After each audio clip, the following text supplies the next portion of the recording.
الذي خلق الموت والحياة ليبلوكم أيكم أحسن عملا وهو العزيز الغفور. الذي خلق 7 سماوات طباقا ما ترى في خلق الرحمن من تفاوت فارجع البصر هل ترى من فطور ثم ارجع البصر كرتين ينقلب إليك البصر خاسئا وهو حسير. ولقد زينا السماء الدنيا بمصابيح وجعلناها رجوما للشياطين وأعتدنا لهم عذاب السعير. وللذين كفروا بربهم عذاب جهنم وبئس المصير. إذا ألقوا فيها سمعوا لها شهيقا وهي تفور تكاد تميز من الغيظ كلما ألقي فيها فوج سألهم خزنتها ألم يأتكم نذير قالوا بلى قد جاءنا نذير فكذبنا وقلنا ما نزل الله من شيء إن أنتم إلا في ضلال كبير. وقالوا لو كنا نسمع أو نعقل ما كنا في أصحاب السعير فاعترفوا بذنبهم فسحقا لأصحاب السعير. إن الذين يخشون ربهم بالغيب لهم مغفرة وأجر كبير. وأسروا قولكم أو اجهروا به إنه عليم بذات الصدور. ألا يعلم من خلق وهو اللطيف الخبير. هو الذي جعل لكم الأرض ذلولا فامشوا في مناكبها وكلوا من رزقه وإليه النشور. أأمنتم من في السماء أن يخسف بكم الأرض فإذا هي تمور أم أمنتم من في السماء أن يرسل عليكم حاصبا فستعلمون كيف نذير. ولقد كذب الذين من قبلهم فكيف كان نكير.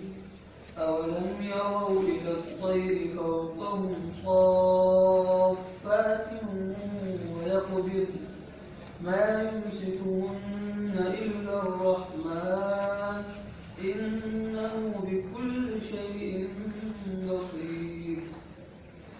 أمن هذا الذي هو جند لكم ينصركم من دون الرحمن إن الكافرون إلا في غرور.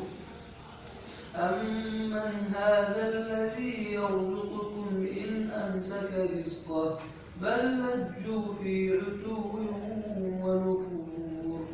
أفمن يمشي مكبا على وجهه أهدى أمن يمشي سويا على صراط مستقيم. قل هو الذي أنشأكم وجعل لكم السمع والأبصار والأفئدة قليلا ما تشكرون. قل هو الذي ذرأكم في الأرض وإليه تحشرون. ويقولون متى هذا الوعد إن كنتم صادقين. قل إنما العلم عند الله وإنما أنا نذير مبين. فلما رأوه زلفة سيئت وجهت وجوه الذين كفروا وقيل هذا الذي كنتم به تدعون قل أرأيتم إن أهلكني الله ومن معي أو رحمنا فمن يجير الكافرين من عذاب أليم قل هو الرحمن آمنا به وعليه توكلنا فستعلمون من هو في ضلال مبين أرأيتم إن أصبح ماؤكم غورا فمن يأتيكم بماء معين صدق الله العظيم. ما شاء الله.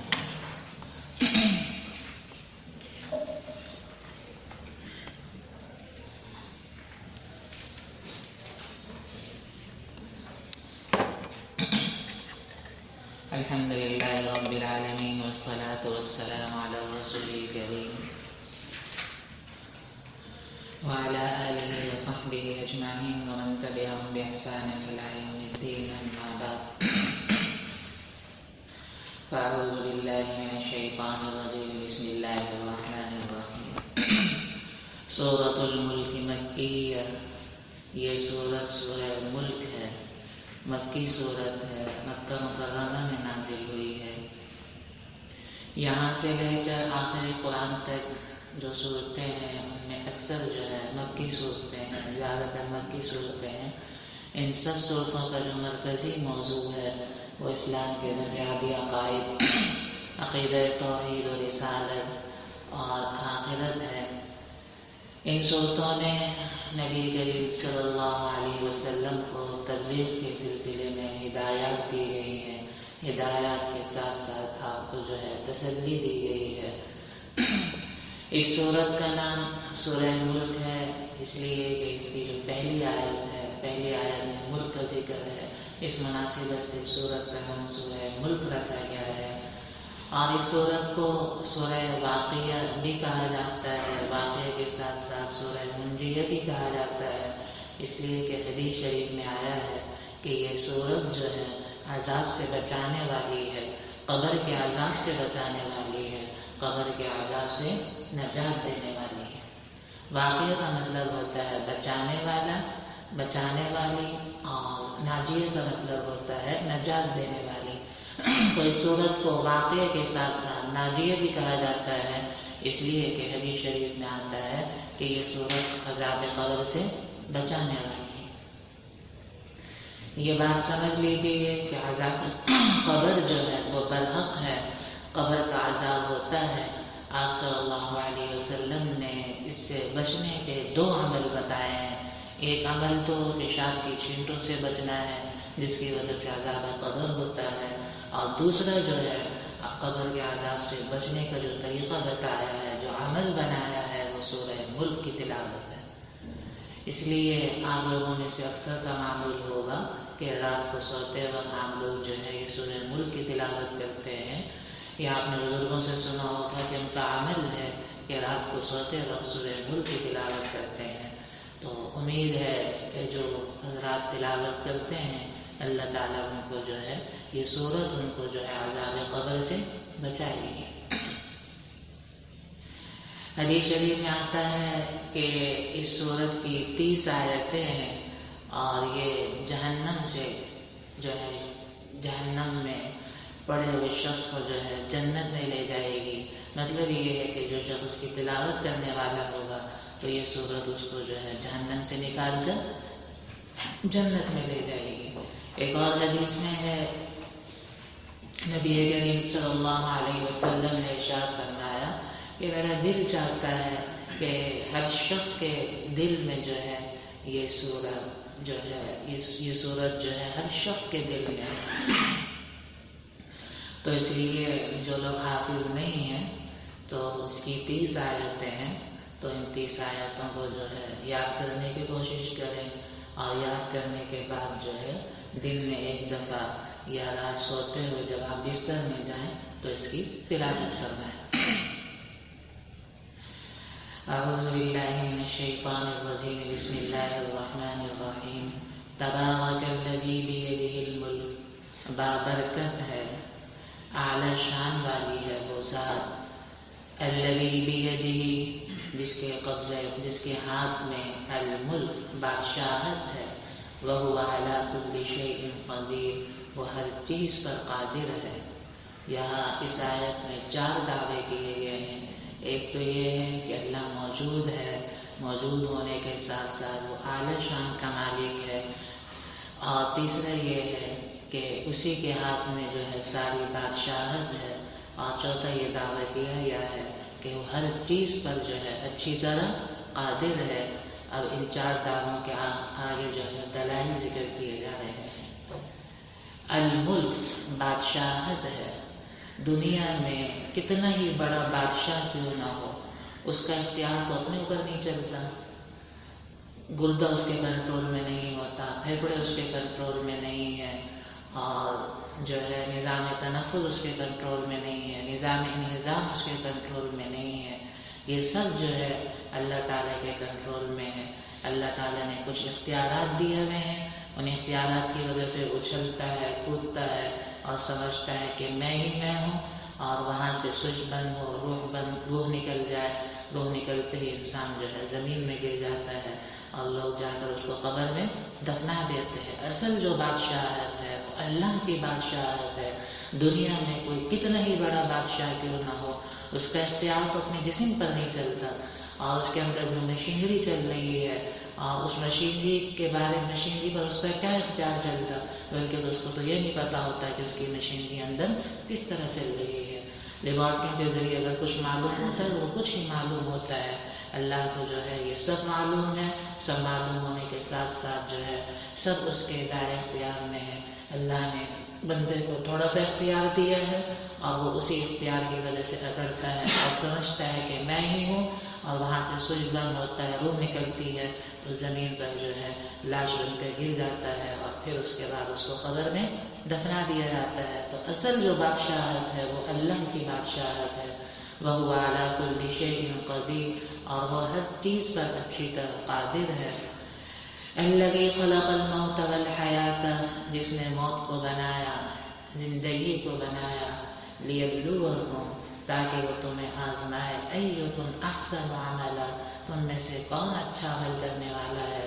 وَهُوَ الْعَزِيزُ وہ غالب ہے، وہ زبردست ہے، الغفور بخشنے والا ہے۔ یہاں موت اور حیات کو پیدا کرنے کا مقصد ذکر کیا جا رہا ہے کہ موت اور حیات جو ہے اس وجہ سے ہے کہ تاکہ انسان جو ہے موت کو مد نظر رکھتے ہوئے اپنی زندگی کا فائدہ اٹھاتے ہوئے اچھے عمل کرے۔ یہاں یہ فرمایا گیا ہے کہ اچھا عمل کون کرتا ہے، یہ نہیں کہا کہ زیادہ عمل کون کرتا ہے، اس لیے کہ اللہ تعالیٰ کو جو مطلوب ہے وہ اچھا عمل مطلوب ہے۔ اچھا عمل وہی ہوتا ہے جو اللہ اور رسول کے بتلائے ہوئے طریقے کے مطابق ہو اور اخلاص کے ساتھ ہو۔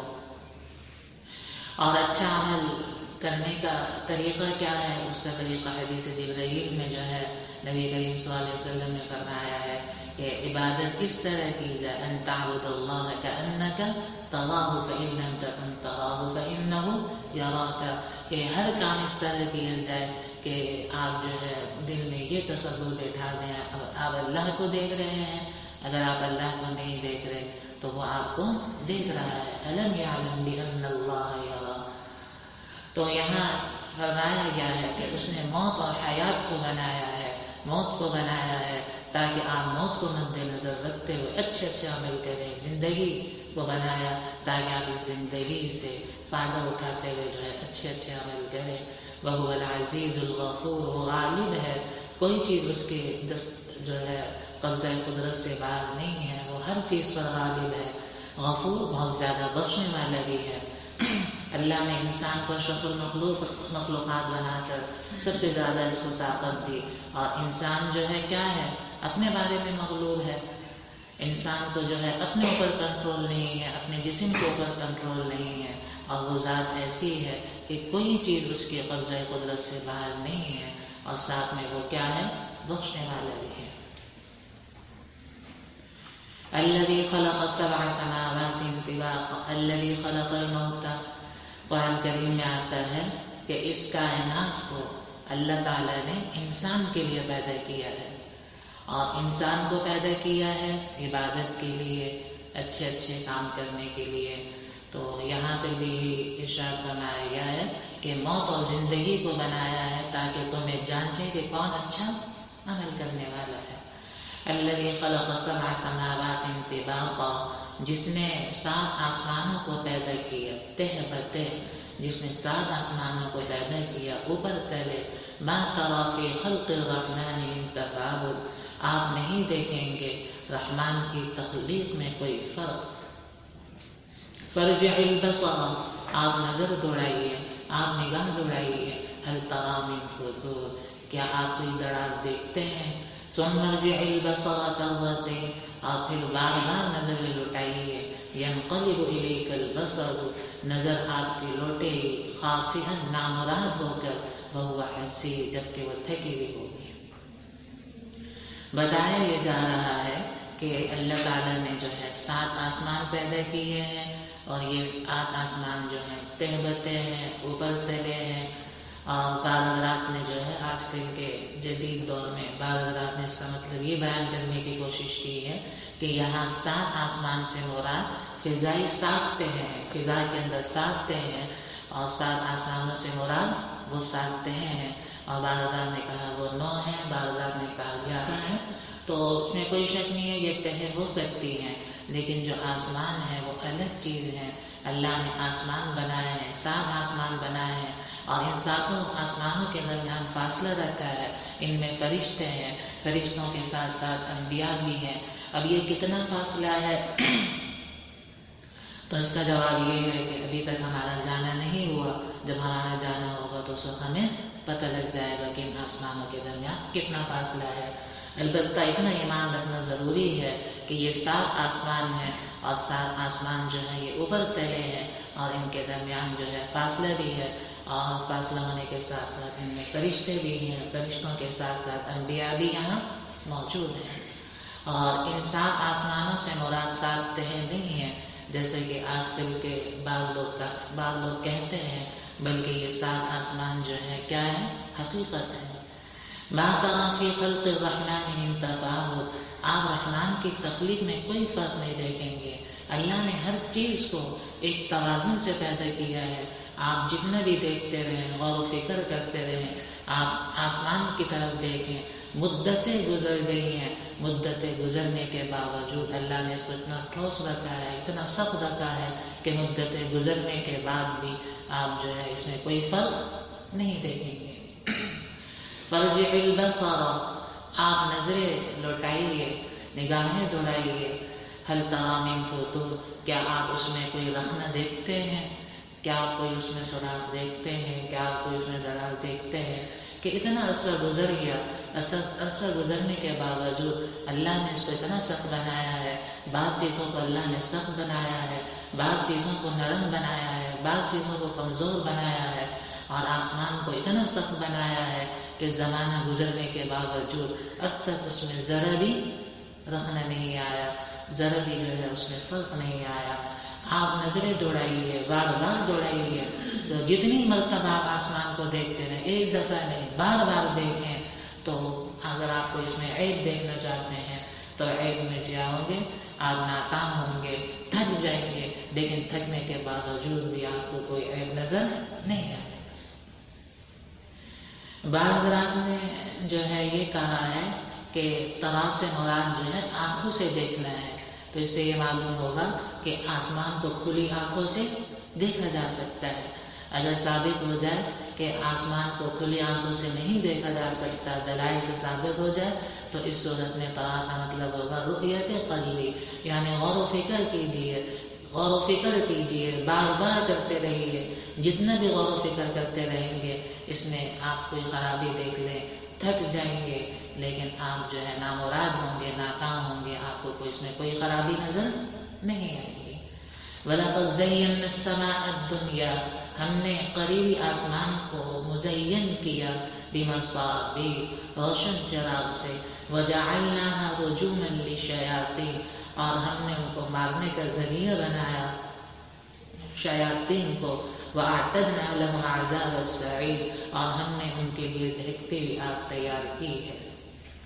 روشن چراغ سے مراد جو ہے ستارے ہیں۔ یہاں ستاروں کے دو مقصد ذکر کیے گئے ہیں۔ ایک تو یہ ہے کہ رات کے وقت جو ہے آسمان سجا ہوا نظر آتا ہے، اور دوسرا یہ ہے کہ اللہ تعالیٰ نے ان ستاروں کو شیاطین کو مار بنانے کا جو ہے ذریعہ بنایا ہے کہ پہلے وقت میں نبی کریم صلی اللہ علیہ وسلم کی آمد سے پہلے بھی آسمان پہ سختی تھی۔ یہ جنات جو ہے شیاطین جانے کی کوشش کرتے تھے تاکہ کچھ باتیں سن کر اپنے دوستوں تک پہنچا دیں، وہ غیب کا دعویٰ کریں اور لوگوں کے جو ہے ایمان سے کھیلیں۔ پہلے بھی سختی تھی، ان کو مار بھگایا جاتا تھا، لیکن نبی کریم صلی اللہ علیہ وسلم کی آمد کے بعد اور زیادہ سختی کر دی۔ اگر کوئی جن جانے کی کوشش کرتا ہے، کوئی شیطان جانے کی کوشش کرتا ہے، تو اس کو جو ہے وہاں سے جو ہے ان ستاروں کے ذریعے مار بھگایا جاتا ہے۔ وَلِلَّذِينَ كَفَرُوا بِرَبِّهِمْ عَذَابُ جَهَنَّمَ، کافروں کے لیے، ان لوگوں کے لیے جنہوں نے اپنے رب کا انکار کیا، جہنم کا عذاب ہے، وَبِئْسَ الْمَصِيرُ، اور وہ برا ٹھکانہ ہے۔ یہاں سے کافروں اور دوزخیوں کا ذکر شروع ہو رہا ہے۔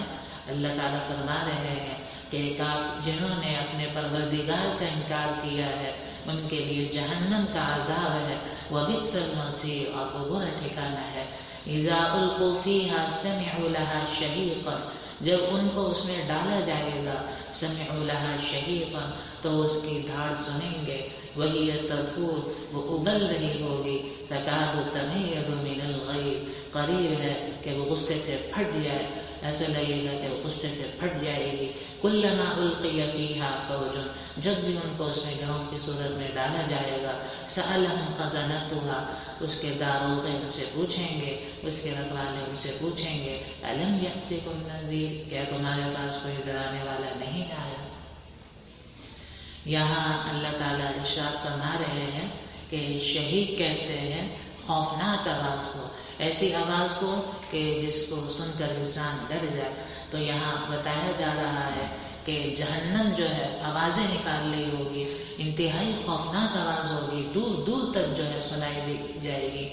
اور جب ان کو جہنم کی طرف لایا جائے گا، کافروں کو جہنم کی طرف لایا جائے گا، تو جہنم ان کو دیکھ کر جو ہے اور زیادہ اپنی خوفناک آواز نکالے گی، اور وہ غصے کی وجہ سے ابل رہی ہوگی، اور ایسا لگے گا کہ بس غصے کی وجہ سے یہ پھٹنے والی ہے، اور وہ چاہ رہی ہوگی کہ کافر جو ہے جلدی اس کے اندر آئے۔ تو بتایا جا رہا ہے کہ جب بھی ان کو گروہوں کی صورت میں ڈالا جائے گا تو وہاں جو رکھوالے ہیں، جہنم کے جو رکھوالے ہیں، وہ ان سے پوچھیں گے، اور یہ پوچھنا جو ہے توبیخ کے لیے ہوگا۔ ان کو جو ہے سَأَلَهُمْ خَزَنَتُهَا، ان سے پوچھیں گے أَلَمْ يَأْتِكُمْ نَذِيرٌ، کیا تمہارے پاس ڈرانے والا نہیں آیا؟ تو كُلَّمَا أُلْقِيَ فِيهَا فَوْجٌ سے یہ معلوم ہو رہا ہے کہ ان کو جو ڈالا جائے گا سب کو ایک ساتھ نہیں ڈالا جائے گا، بلکہ جہنم کے مختلف طبقات میں مختلف لوگوں کو مختلف وقتوں میں ڈالا جائے گا۔ وَامْتَازُوا الْيَوْمَ أَيُّهَا الْمُجْرِمُونَ، مجرموں کو قیامت کے دن الگ کر دیا جائے گا، زانی الگ ہوں گے، شرابی الگ ہوں گے، ہر ایک کو جو ہے گروہوں کی صورت میں جہنم میں ڈالا جائے گا۔ اور جب بھی جہنم میں ڈالا جائے گا تو جہنم غصے سے جو ہے پھٹ رہی ہوگی، اور وہ چاہ رہی ہوگی کہ میں اپنے رب کے فرمان کے مطابق جلدی ان کو اپنے اندر لے لوں۔ اب یہ جہنم کا غصہ حقیقت بھی ہو سکتا ہے کہ واقعی جہنم جو ہے انتہائی غصے میں ہوگی، اور بطور مثال یہ بھی ہو سکتا ہے کہ ایسا لگ رہا ہوگا کہ جہنم جیسے غصے کے وقت انسان ابل رہا ہوتا ہے، جوش مار رہا ہوتا ہے، اسی طرح یہ جہنم بھی مثال کے طور پر بتایا گیا ہے کہ جہنم بھی اتنا جوش مار رہی ہوگی، لگ رہا ہوگا کہ غصے کی وجہ سے یہ ابل رہی ہے، جوش مار رہی ہے۔ أَلَمْ يَأْتِكُمْ نَذِيرٌ، کیا تمہارے پاس ڈرانے والا نہیں ہے؟ یہ توبیخ کے لیے ہوگا۔ قَالُوا بَلَىٰ قَدْ جَاءَنَا نَذِيرٌ، وہ کہیں گے کیوں نہیں ہمارے پاس ڈرانے والا آیا۔ فکذبنا ہم نے اس کو جھٹلایا، وقلنا اور ہم نے کہا ما نزل اللہ من شیء اللہ نے کوئی چیز نہیں اتاری، اللہ نے کوئی احکام نہیں اتارے، اللہ نے کوئی کتاب نہیں اتاری تم پر، ان انتم الا فی ضلال کبیر تم کھلی گمراہی میں ہو۔ تو فرشتے جو ہے ان سے پوچھیں گے کہ شرم دلانے کے لیے، ان کو عار دلانے کے لیے کہ کیا تمہارے پاس ڈرانے والا نہیں آیا؟ وہ کہیں گے ڈرانے والا تو آیا تھا لیکن ہماری ہمت ماری گئی، ہم نے اس کو جھٹلایا، اور اس پر جو کتابیں اتری تھی ہم نے ان کتابوں کے بارے میں کہا یہ اللہ کی طرف سے نہیں اتری ہوئی ہیں، اور یہ جو تم باتیں کر رہے ہو یہ تم باتیں جو کرتے ہو گمراہی کی وجہ سے ہو، اور تم صحیح گمراہی میں مبتلا ہو، اپنا چاہتے ہو، اپنی بادشاہت چاہتے ہو، حکمرانی چاہتے ہو، اللہ نے تم پر کوئی کتاب نازل نہیں کی۔ وقالوا وہ کہیں گے لو كنا نسمع اگر ہم سن لیتے، او نعقل یا سمجھ لیتے، ما كنا اگر ہم سنتے عقل رکھتے، ما كنا فی اصحاب السعیر ہم دوزخ کے باسیوں میں سے نہ ہوتے۔ مطلب یہ ہے کہ کاش کہ ہم جو ہے نبی کی بات سن لیتے تو ہو سکتا ہے کہ اس کا اثر ہو جاتا، یا سنتے میں ہی تھوڑا سا عقل سے کام لیتے، عقل سے کام لینے کی وجہ سے بھی اتنے دلائل کائنات میں موجود ہیں کہ ہم سمجھ لیتے یہی برحق ہیں تو ہم ان پر ایمان لے آتے۔ تو اگر ہم ایمان لے آتے تو آج ہم دوزخ کے باسیوں میں سے نہ ہوتے۔ فاعترفوا بذنبہم وہ اپنے گناہوں کا اعتراف کریں گے، فسحقا لاصحاب السعیر پھٹکار ہو دوزخ والوں پر۔ فسحقا دفع ہو جاؤ لاصحاب السعیر دوزخ والوں۔ تو یہاں یہ بتایا گیا ہے کہ شروع میں تو یہاں یہ بتایا گیا ہے کہ کافر جو ہے اپنے گناہوں کا، اپنی غلطیوں کا اعتراف کریں گے، اور اعتراف کرنے کے بعد جب ان کو اچھی طرح پتہ لگ جائے گا، اطمینان ہو جائے گا ہم غلطی پر تھے، تو اس غلطی کے اعتراف کے بعد ان کو دوزخ میں ڈالا جائے گا۔ شروع میں تو قیامت کے دن صاف مکر جائیں گے، واللہ ما کننا مشرکین ہم نے تو کوئی شرک نہیں کیا۔ اللہ تعالیٰ جو ہے ان کے ہاتھوں اور زبان اور منہ پہ جو ہے تالا لگا مہر لگا دیں گے، الیوم نختم علی افواہہم وتکلمنا ایدیہم وارجلہم، تو اللہ تعالیٰ ان کے منہ پر اور ان کے ہاتھوں پر، ٹانگوں پر جو ہے مہر لگا دیں گے، اور مہر لگانے کے بعد ان کے ہاتھ اور پاؤں گواہی دیں گے جو انہوں نے کیا ہے۔ نہ صرف جو ہے یہ ان کے ہاتھ پاؤں گواہی دیں گے بلکہ زمین بھی ان کی گواہی دے گی۔ یومئذ تحدث اخبارها بان ربک اوحی لها، نہ صرف یہ کہ ان کے ہاتھ پاؤں گواہی دیں گے ان کے خلاف، ہاتھ پاؤں کے ساتھ زمین بھی گواہی ان کے خلاف دے گی، اور انہوں نے زمین پر جو کچھ کیا ہوگا، جس وقت کیا ہوگا وہ سب جو ہے گواہی دیں گے۔ اور گواہیوں کے ساتھ ساتھ اللہ تعالیٰ نے جو ہے منکر نکیر بھی رکھے ہوئے ہیں، ما یلفظ من قول الا لدیہ رقیب عتید، کہ اللہ تعالیٰ نے جو ہے کرامن کاتبین کو بھی رکھا ہوا ہے جو مکمل ڈیٹا تیار کر رہے ہیں، اور جب قیامت قائم ہوگی تو یہ ڈیٹا بھی مکمل سامنے آ جائے گا، اور ان کو بھی پتہ لگ جائے گا کہ اب اعتراف کے سوا کوئی چارہ کار نہیں ہے۔ تو وہیں پر جو ہے وہ اپنے گناہوں کا اعتراف کریں گے، اور گناہوں کے اعتراف کے ساتھ ساتھ ان کو مکمل اطمینان ہو جائے گا کہ ہم نے دنیا میں جو کیا ہے غلط کیا ہے۔ اور اعتراف کرنے کے بعد اللہ تعالیٰ کہیں گے دفع ہو جاؤ دوزخیوں۔ فسحقاً سحقاً کے دو ترجمے کیے گئے ہیں، ایک ترجمہ تو یہ ہے سحقاً پھٹکار ہو، لعنت ہو دوزخیوں پر، اور دوسرا ترجمہ شیخ الہند نے کیا رحمۃ اللہ علیہ نے کہ دفع ہو جاؤ دوزخیوں۔ ان الذین یخشون ربہم، یقیناً یہاں تک جو ہے دوزخیوں کا ذکر تھا، جہنم کا ذکر تھا، اب آگے جو ہے جنت کا ذکر شروع ہو رہا ہے۔ آپ نے دیکھا ہوگا کہ جہاں پہ بھی جہنم کا ذکر ہے ساتھ ہی جو ہے جنت کا ذکر ہے، جہاں مومنوں کا ذکر ہے ساتھ میں وہیں کافر کا ذکر ہے، جہاں کافر کا ذکر ہے وہیں مومن کا بھی ذکر ہے۔ بتایا یہ جا رہا ہے یہ دو رستے ہیں، ایک رستہ جنت کی طرف جا رہا ہے وہ بھی انتہائی آسان رستہ ہے، اور دوسرا جہنم کی طرف رستہ جا رہا ہے، اور ہر شخص کی ایک جگہ جنت میں بھی رکھ دی گئی ہے، جہنم میں بھی رکھ دی گئی ہے۔ اب انسان کی مرضی ہے ان دو رستوں میں سے کوئی رستہ چننا چاہے تو چن لے۔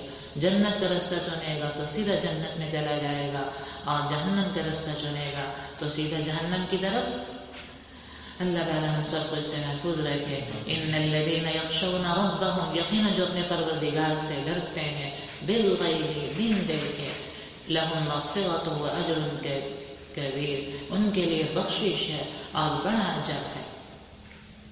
یعنی وہ حضرات جنہوں نے اللہ کو دیکھا نہیں ہے، اللہ کو نہ دیکھنے کے باوجود وہ اللہ پر ایمان لائے، اس کو وحدہ لا شریک لہ سمجھتے ہیں، اس کی صفات کو تسلیم کرتے ہیں، تو اللہ تعالیٰ اور نہ صرف تسلیم کرتے ہیں، تسلیم کرنے کے ساتھ ہر وقت اس سے ڈرتے رہتے ہیں، تو ایسے لوگوں کے لیے اللہ نے مغفرت رکھی ہے.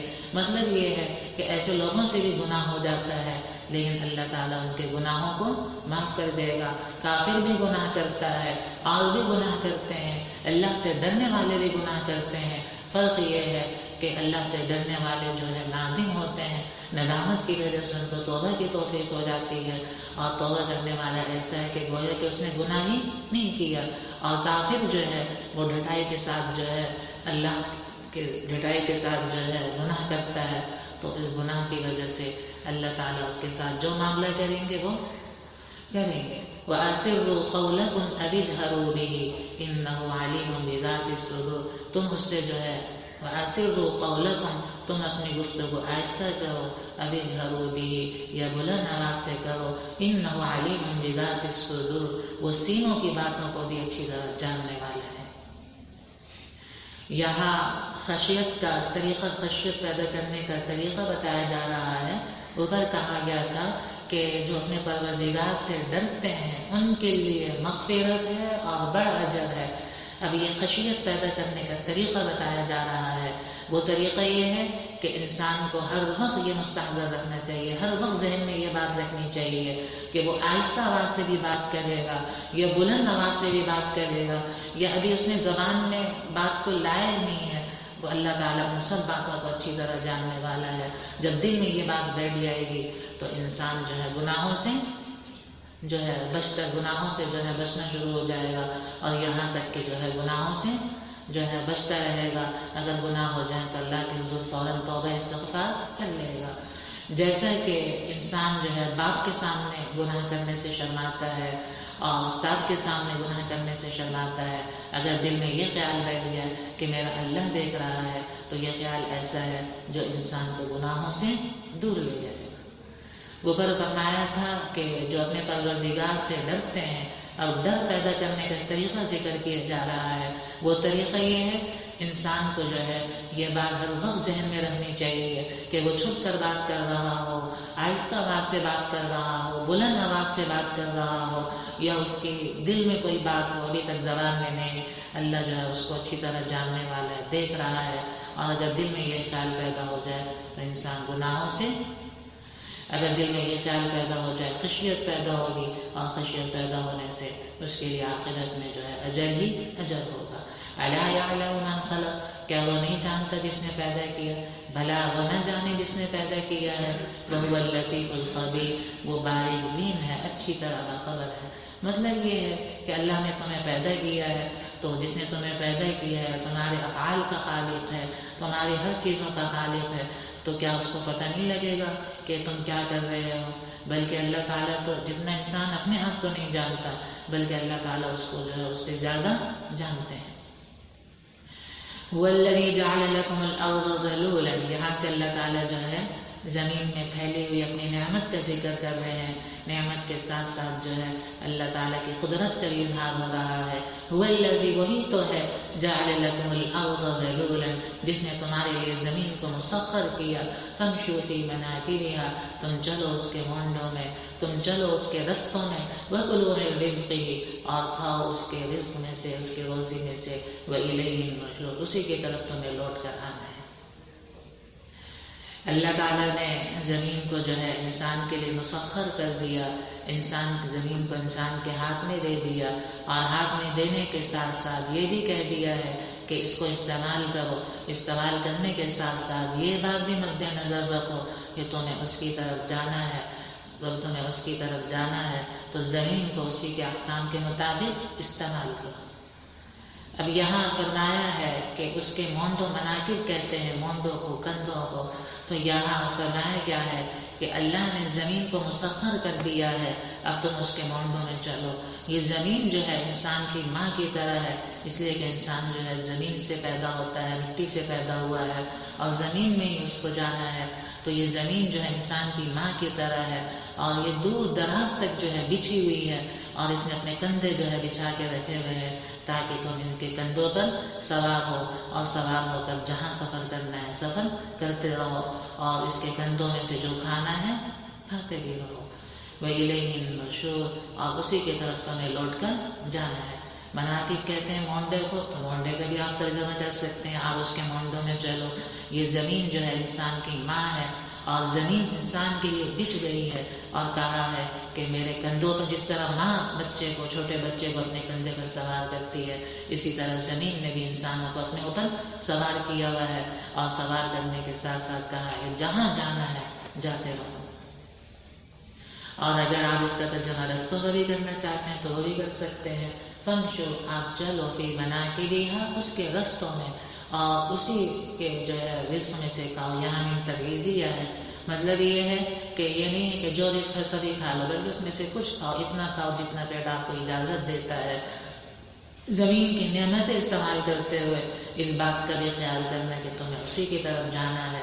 جب اسی کی طرف جانا ہے تو زمین کی ان نعمتوں کا جواب دینا ہوگا، اس لیے ان نعمتوں کو اسی طرح استعمال کیا جائے جیسا کہ اس کا حکم ہے۔ آمنتم من فی السماء، آگے جو ہے انسانوں کو جو ہے ڈرایا جا رہا ہے۔ آمنتم من فی السماء، کیا تم بے خوف ہو گئے ہو، کیا تم مطمئن ہو گئے ہو اس ذات سے کہ جو آسمان میں ہے۔ آمنتم من فی السماء ان یخسف بکم الارض، کہ وہ تمہیں زمین میں دھسا دے، فاذا ہی تمور، اور وہ لرزنے لگ جائے۔ مطلب یہ ہے کہ تم زمین پہ چل رہے ہو، اللہ نے زمین کو جو ہے پانی کی طرح سیال نہیں بنایا کہ تم زمین میں ڈوب جاؤ، اور نہ فوم کی طرح نرم بنایا کہ تمہارے لیے چلنا مشکل ہو، نہ لوہے کی طرح سخت بنایا کہ تم اگر اس کو جو ہے کھودنا چاہو اپنے جو ہے نباتات وغیرہ درخت وغیرہ اگانے کے لیے وہ تمہارے لیے مشکل، تم آسانی سے کھود سکو، اپنے مردوں کو دفنانا چاہو تو آسانی سے مردوں کو دفنا سکو، پانی نکالنا چاہو تو آسانی سے نکال سکو۔ لیکن اللہ نے اس طرح بنایا ہے، اور اس بات سے جو ہے مطمئن نہیں ہونا چاہیے۔ ایسا بھی ہو سکتا ہے کہ اللہ تعالیٰ اس زمین کو جو ہے پھاڑ دے، اور زمین جو ہے زلزلے کی وجہ سے لرزنے لگ جائے، اور زمین کے لرزنے کی وجہ سے کوئی بستی جو ہے پوری کی پوری زمین کے اندر چلی جائے۔ تو اس لیے انسان کو جو ہے ہر وقت ڈرتے رہنا چاہیے کہ کہیں ایسا نہ ہو کہ زمین جو ہے یہ کیا ہو جائے، زلزلے کی وجہ سے لرزنے لگ جائے، اور لرزنے کی وجہ سے انسان جو ہے کہ پورا کا پورا زمین کے اندر دھس جائے، جیسا کہ قارون کے ساتھ ہوا تھا، اور 2005 کے زلزلے میں بھی اس کا کچھ نمونہ نظر آیا تھا۔ بتایا یہ جا رہا ہے کہ اللہ نے زمین کو ایسا بنایا تم اس کو استعمال کر سکتے ہو، اور ایسا بھی ہو سکتا ہے کہ تمہارے کرتوتوں کی وجہ سے، تمہاری حرکتوں کی وجہ سے یہ زمین جو ہے تمہیں دھسا دے، کہ زمین لرزنے لگ جائے، اور لرزنے کی وجہ سے تم زمین کے اندر دھس جاؤ۔ اس لیے انسان کو ڈرتے رہنا چاہیے، کتنا ہی نیک کیوں نہ ہو جائے، کتنا ہی انسان کا اللہ سے تعلق مضبوط کیوں نہ ہو جائے، لیکن اس کو اس وقت بھی ڈرتے رہنا چاہیے، نہ جانے اس کے ساتھ کیا انجام ہو۔ اس لیے کہ انسان جو ڈرتا نہیں ہے وہ اپنے آپ کو بہتر سمجھنے لگتا ہے، اور جب بہتر سمجھنے لگ جاتا ہے تو دماغ میں تکبر بیٹھ جاتا ہے، اور یہ تکبر ایسا ہے کہ انسان کو ذلیل اور رسوا کر کے رکھ دیتا ہے۔ ام امنتم من فی السماء، کیا تم مطمئن ہو گئے اس ذات سے کہ جو آسمان میں ہے، ان یرسل علیکم حاصبا، کہ تم پر پتھروں کی بارش برسائے، فستعلمون کیف نذیر، اور تمہیں پتہ لگ جائے گا کہ کیسا ہے ڈرانا۔ نذیر کا ترجمہ بعض حضرات نے مصدر والا کیا ہے، تو مطلب یہ ہوگا کہ کیف نذیر، کیسا ڈرانا ہے، اور بعض حضرات نے صفت والا ترجمہ کیا ہے، تو مطلب یہ ہوگا کہ تمہیں پتہ لگ جائے گا کہ کیف نذیر، کیسا ڈرانے والا ہے۔ تو بتایا یہ جا رہا ہے کہ آسمان تو ہے اوپر، تمہارے لیے جو ہے فوائد ہی، اس میں تمہارے لیے فوائد ہی فوائد ہیں، لیکن یہ بھی ہو سکتا ہے کہ تمہارے کرتوتوں کی وجہ سے، تمہاری حرکتوں کی وجہ سے آسمان پر جو ہے پانی کی بارش، پانی برستا ہے، ایسا بھی ہو سکتا ہے کہ پانی کے برسنے کی جگہ پر پتھروں کی بارش ہو جائے، جیسا کہ قوم عاد کے ساتھ ہوا ہے۔ اس لیے انسان کو چاہیے کہ ہر وقت ڈرتے رہنا چاہیے۔ نبی کریم صلی اللہ علیہ وسلم سے زیادہ مقدر، نبی کریم صلی اللہ علیہ وسلم سے زیادہ افضل کون ہو سکتا ہے؟ جب بادل آتے تھے تو نبی کریم صلی اللہ علیہ وسلم ڈر جاتے تھے، اور پوچھا گیا کہ آپ نبی کریم صلی اللہ علیہ وسلم سے پوچھا گیا تو انہوں نے جواب دیا کہ پچھلی قوموں پر جو عذاب آیا ہے بادلوں کی صورت میں آیا ہے، اور جب بادل آتے ہیں تو مجھے ڈر لگتا ہے کہ ایسا نہ ہو کہ میری قوم پر اس کے اندر جو ہے عذاب ہو۔ اس لیے انسان کو چاہیے کہ ہر وقت ڈرتے رہنا چاہیے، کتنا ہی نیک کیوں نہ بن جائے، رات اس کی تہجد میں گزرتی ہو، دن میں جو ہے نوافل میں اس کا وقت گزرتا ہو، تلاوت کلام پاک میں گزرتا ہو، پھر بھی جو ہے اس کو مطمئن نہیں ہونا چاہیے، بلکہ اللہ سے ڈرتے رہنا چاہیے۔ وَلَقَدْ كَذَّبَ الَّذِينَ مِن قَبْلِهِمْ، اور جھٹلایا ان لوگوں نے جو ان سے پہلے تھے، فَكَيْفَ كَانَ نَكِيرِ، کیسا تھا میرا عذاب۔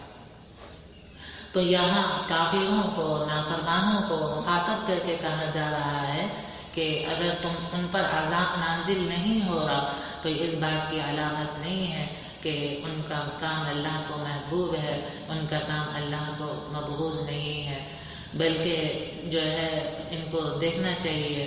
پہلے لوگوں کی مثال ان کے سامنے ہے کہ جب انہوں نے پہلے پیغمبروں کو جھٹلایا تو اللہ نے ان پر عذاب نازل کر کے ان کو تہس نہس کر دیا۔ تو ان کے کرتوتوں کی وجہ سے ان پر بھی عذاب ہو سکتا ہے، اور اللہ تعالیٰ جو ان کو ڈھیل دے رہے ہیں یہ مصلحت کی وجہ سے ہے، اور ان کے کام ایسے نہیں ہیں کہ جو صحیح ہوں، اور اگر صحیح ہوتے تو اس سے پہلے بھی قومیں گزری ہیں، اور جب انہوں نے جو ہے ایسے کام کیے تو ان پر عذاب نازل ہوا۔ اَوَلَمْ يَرَوْا إِلَى الطَّيْرِ فَوْقَهُمْ صَافَّاتٍ، کیا وہ نہیں دیکھتے پرندے کی طرف جو ان کے اوپر ہیں، صَافَّاتٍ، پروں کو پھیلائے ہوئے، وَيَقْبِضْنَ، سمیٹتے ہوئے، مَا يُمْسِكُهُنَّ إِلَّا الرَّحْمَنُ، اور اس کو تھام نہیں لگا مگر رحمان نے، إِنَّهُ بِكُلِّ شَيْءٍ بَصِيرٌ، یقیناً وہ ہر چیز کو اچھی طرح دیکھنے والا ہے۔ اللہ تعالیٰ نے اس سے پہلے آسمان میں پھیلی ہوئی اپنی قدرت کا جو ہے ذکر فرمایا تھا، اس کے بعد زمین کا ذکر فرمایا، اب زمین کے بعد اللہ تعالیٰ کی جو ہے فضا میں پھیلی ہوئی قدرت اور نعمت کا ذکر کیا جا رہا ہے کہ یہ فضا ایسی ہے کہ اس میں کوئی وزنی چیز جاتی ہے تو نیچے گر جاتی ہے، پرندے وزنی ہیں لیکن اللہ تعالیٰ نے ان کے لیے ہواؤں کو مسخر کر دیا، اور نہ سمجھی کے باوجود اللہ تعالیٰ نے ان کو جو ہے پر پھیلانے اور سمیٹنے کا طریقہ بتا دیا، جس کی وجہ سے یہ فضاؤں میں تیرتے رہتے ہیں۔ تو کہا جا رہا ہے کہ پرندوں کو جو تم اوپر دیکھتے ہو کہ پروں کو سمیٹتے ہوئے، پروں کو پھیلاتے ہوئے فضا میں تیر رہے ہیں، تو ان کو جس ذات نے روک رکھا ہے وہ رحمان ہی ہے، اور رحمان کے سوا کوئی ذات نہیں ہے جنہوں نے ان کو تھام رکھا ہو۔ إِنَّهُ بِكُلِّ شَيْءٍ بَصِيرٌ، یقیناً وہ ہر چیز کو اچھی طرح دیکھنے والا ہے۔ أَمَّنْ هَذَا الَّذِي هُوَ جُنْدٌ لَكُمْ، کیا ان لوگوں کے لیے أَمَّنْ هَذَا الَّذِي هُوَ جُنْدٌ لَكُمْ يَنْصُرُكُم مِّن دُونِ الرَّحْمَٰنِ، رحمان کے مقابلے میں کیا تمہارے لیے کوئی لشکر ہے، يَنْصُرُكُم مِّن دُونِ الرَّحْمَٰنِ، وہ تمہاری مدد کرے گا رحمان کے مقابلے میں۔ إِنِ الْكَافِرُونَ إِلَّا فِي غُرُورٍ، کافر تو دھوکے میں ہے، کافر نہیں ہے مگر دھوکے میں۔ یہاں یہ بتایا جا رہا ہے کہ یہ کفار یہ سمجھتے ہیں کہ ہم پر عذاب آئے گا تو یہ ہمارے بت روک لیں گے، تو اس کے بارے میں کہا جا رہا ہے کہ کوئی ایسا ہے جو رحمان کے مقابلے میں ان کی مدد کرے، اور یہ کافر تو دھوکے میں پڑے ہوئے ہیں، سمجھتے یہ ہیں کہ عذاب آئے گا تو یہ بت ہم سے عذاب روک لیں گے۔ أَمَّنْ هَذَا الَّذِي يَرْزُقُكُمْ إِنْ أَمْسَكَ رِزْقَهُ، کیا کوئی ہے کہ جو تمہیں رزق دیتا ہو، کیا کوئی ہے جو تمہیں رزق دے گا، ان امسک رزقا، اگر وہ اپنا رزق روک لے، بل لجوا، بلکہ وہ جمے ہوئے ہیں، فی عتو، سرکشی میں، ونفور، اور بیزاری میں۔ تو بتایا یہ جا رہا ہے اللہ ہی ہے کہ جو تمہیں رزق دیتا ہے، اگر وہ اپنا رزق روک لے تو تمہیں کوئی رزق جو ہے نہیں پہنچا سکتا۔ یہ بات جانتے ہوئے بھی پھر بھی وہ جو ہے سرکشی اور بیزاری میں جمے ہوئے ہیں۔ بتایا یہ جا رہا ہے کہ یہ بت تو ایسے ہیں جو نہ تمہیں نفع پہنچا سکتے ہیں نہ تمہیں نقصان سے بچا سکتے ہیں، یہ جانتے ہوئے بھی، یہ سمجھتے ہوئے بھی، پھر بھی جو ہے سرکشی اور نفرت میں جمے ہوئے ہیں۔ افمن یمشی مکبا، کیا وہ شخص جو کہ چل رہا ہو مکبا علی وجہہ، اپنے چہرے کے بل کوندا، اہدا، وہ زیادہ ہدایت یافتہ ہے، امن یمشی سویا، یا وہ شخص جو چل رہا ہو سیدھا علی صراط مستقیم، سیدھے راستے پر۔ مطلب یہ ہے ایک شخص تو وہ ہے کہ جس کا چہرہ جو ہے زمین کے قریب ہے، ناک کے بل جو ہے چل رہا ہے، اور وہ بھی جو ہے الٹا چل رہا ہے، اور دوسرا وہ شخص ہے کہ جو سیدھا ہے اور چل بھی رہا ہے سیدھے راستے پر، تو کون جو ہے منزل مقصود تک پہنچ سکتا ہے؟ واضح بات ہے کہ وہی شخص پہنچ سکتا ہے جو سیدھا ہو، سیدھا ہونے کے ساتھ ساتھ جو ہے سیدھے راستے پر چل رہا ہو۔ بندہ مومن جو ہوتا ہے وہ سیدھا ہوتا ہے، سیدھا ہونے کے ساتھ ساتھ سیدھے راستے پر چل رہا ہے، اور جو کافر ہوتا ہے اس کی ساری توجہ جو ہوتی ہے وہ زمین پر ہوتی ہے، زمین پر بسنے والی مخلوق پر ہوتی ہے، اور سارا جو ہے اس کا مقصد جو ہوتا ہے وہ دنیا ہی دنیا ہوتی ہے، اور وہ چل رہا ہوتا ہے دنیا میں۔ تو پوچھا جا رہا ہے تو بتائیے کہ کون جو ہے سیدھے راستے پر پہنچے گا؟ واضح سی بات ہے کہ وہی پہنچے گا جو سیدھے راستے پر سیدھا چل رہا ہو۔ حدیث شریف میں آتا ہے کہ نبی کریم صلی اللہ علیہ وسلم نے فرمایا کہ کافر جو ہے منہ کے بل چلے گا۔ تو صحابہ نے پوچھا یا رسول اللہ وہ کیسے؟ تو رسول اللہ صلی اللہ علیہ وسلم نے فرمایا کہ جو ذات ٹانگوں کے ذریعے چلا سکتی ہے وہی ذات منہ کے بل بھی چلا سکتی ہے۔ تو مطلب یہ ہے کہ کافر جو ہے وہ کیا ہے؟ منہ کے بل اوندھا چلا جا رہا ہے، اس کا سارا مقصد جو ہے، اس کی ساری زندگی بس دنیا ہی دنیا ہے، اور دوسرا وہ شخص ہے جو دنیاوی نعمتوں کو استعمال کرتا ہے لیکن اس کا مقصد جو ہے آخرت ہے، اور وہ آخرت کی طرف سیدھا جا رہا ہے۔ تو بتائیے کہ کون جو ہے زیادہ ہدایت یافتہ ہوگا، کون زیادہ صحیح راستے پر چل رہا ہے؟ وہی سیدھے راستے پر چل رہا ہے کہ جو کیا ہو، سیدھا چل رہا ہو اور سیدھے راستے پر۔ قل هو الذی انشأکم، کہہ دیجیے وہی ہے جس نے تمہیں پیدا کیا، وجعل لکم السمع، اور تمہارے لیے کان بنائے، والابصار، آنکھیں بنائی، والافئدہ، دل بنائے، قلیلا ما تشکرون، تھوڑے ہیں جو شکر ادا کرتے ہیں۔ تو یہاں اللہ تعالیٰ جو ہے آسمان کے بعد زمین، زمین کے بعد فضاؤں کا ذکر کیا، اور فضاؤں کے بعد جو ہے دوبارہ انسانوں کی طرف آ رہے ہیں کہ اللہ تعالیٰ نے انسانوں کو پیدا کیا ہے، انسانوں کو پیدا کرنے کے ساتھ اس کو 3 بڑی نعمتیں دی ہیں، ناک دی ہے، سمع، کان دیے ہیں، اور دنیا میں ایسے بھی ہیں کہ جن کے پاس کان نہیں ہے، والابصار، آنکھیں بھی ایسے بھی ہیں کہ جن کے پاس آنکھیں نہیں ہیں، والافئدہ، دل دیے، دنیا میں ایسے لوگ بھی ہیں کہ جو ناسمجھ ہوتے ہیں، اللہ تعالیٰ نے دل دیے تاکہ انسان جو ہے اس سے سوچنے سمجھنے کا کام لے۔ یہ نعمتیں ہیں، ان نعمتوں کے باوجود بھی جو شکر ادا کرنے والے ہیں وہ کیا ہیں؟ کم ہیں۔ انسان سوچے کہ اللہ تعالیٰ نے جو ہے آنکھیں دی ہیں، کتنی بڑی نعمت ہے۔ دنیا میں تو بہت سے لوگ بستے ہیں جن کے پاس آنکھیں نہیں ہیں، اور دنیا میں اللہ نے اس کو کان دیے، بہت سے لوگ ہیں جو بہرے ہیں، سنتے نہیں ہیں، اللہ نے اس کو دل دیا ہے۔ بہت سے ایسے لوگ ہیں جو سمجھتے نہیں ہیں، ناسمجھ ہیں، مجنون ہیں، اللہ نے اس کو دل دیا ہے تاکہ وہ سوچے سمجھے، سوچے سمجھنے کے بعد اپنی بہتری کے لیے کوشش کرے۔ لیکن ان نعمتوں کے باوجود بھی شکر وقلیل من عبادی الشکور، میرے بندوں میں شکر گزار بندے کم ہیں۔ ایک بزرگ ہیں، وہ دعا کیا کرتے تھے کہ اللہ مجھے کم لوگوں میں شامل فرما۔ تو پوچھا کہ بھائی کیا مطلب؟ کہا کہ اللہ تعالیٰ نے یہ کہا کہ قلیل من عبادی الشکور، میرے بندوں میں شکر گزار بندے کم ہیں، کہ اللہ آپ مجھے بھی ان کم لوگوں میں شامل کر دیجئے تو تیرا شکر ادا کرنے والے ہیں۔ قل هو الذی ذرأکم فی الارض، کہہ دیجئے وہی تو ہے جس نے تمہیں زمین میں پھیلایا، وإلیہ تحشرون، اور اسی کی طرف تمہیں جمع کیا جائے گا۔ ویقولون، کافر کہتے ہیں، متی ھذا الوعد، یہ وعدہ کب پورا ہوگا؟ ان کنتم صادقین، اگر تم سچے ہو۔ قل انما العلم عند فإنما أنا نذير مبين، میں تو واضح ڈرانے والا ہوں. میرا کام نہیں ہے کہ میں عذاب لے کر آؤں، کسی کو جنت میں داخل کروں، کسی کو جہنم میں داخل کروں، دنیا کو تہس نہس کر دوں. یہ کام تو اللہ کا ہے، اور یہ وعدہ کب پورا ہوگا اسی کے علم میں ہے. میرا کام جو ہے ڈرانا ہے، اور میں اپنا کام کر رہا ہوں. فَلَمَّا رَأَوْهُ زُلْفَةً، جب وہ اس وعدے کو قریب دیکھیں گے، جب وہ اس عذاب کو قریب دیکھیں گے، سِیئَتْ وُجُوهُ الَّذِينَ كَفَرُوا، کافروں کے چہرے بگڑ جائیں گے. وقیل، اور کہا جائے گا هَذَا الَّذِي كُنْتُمْ بِهِ تَدَّعُونَ، یہ وہی چیز ہے جس کا تم سے وعدہ کیا جاتا تھا.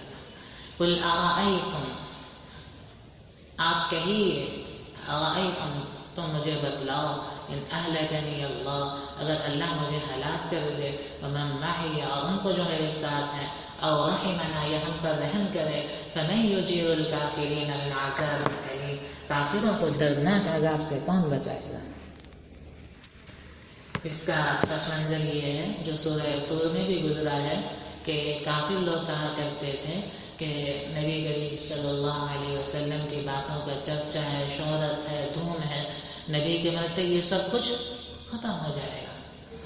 اور کوشش کرتے تھے کہ مر جائے، اگر مرتے نہیں ہیں تو ہم ان کو جو ہے شہید کرنے کی کوشش کر رہے ہیں.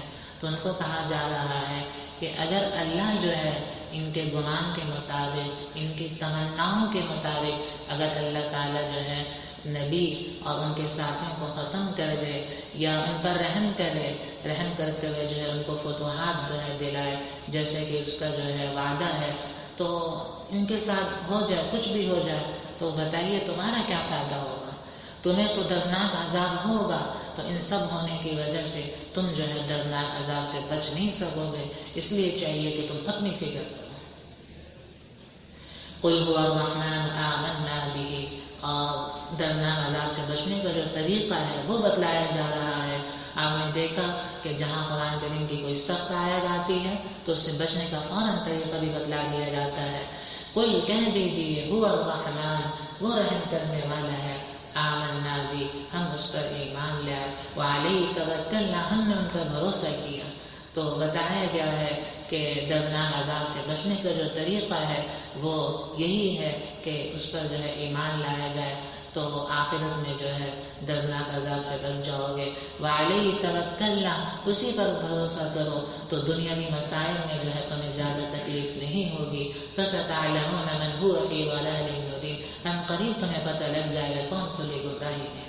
قیامت جب قائم ہوگی اور کافر اپنا حشر دیکھیں گے، اور مسلمانوں کو جو اجر مل رہا ہوگا، مسلمانوں کو جو انعام مل رہا ہوگا، وہی ان کو پتہ لگ جائے گا کہ ہم ہی کھلی گمراہی. ہم سمجھتے تھے کہ مسلمان غلط راستے پر ہیں، وہاں ہم کو پتہ لگ جائے گا کہ ہم ہی غلط راستے پر تھے.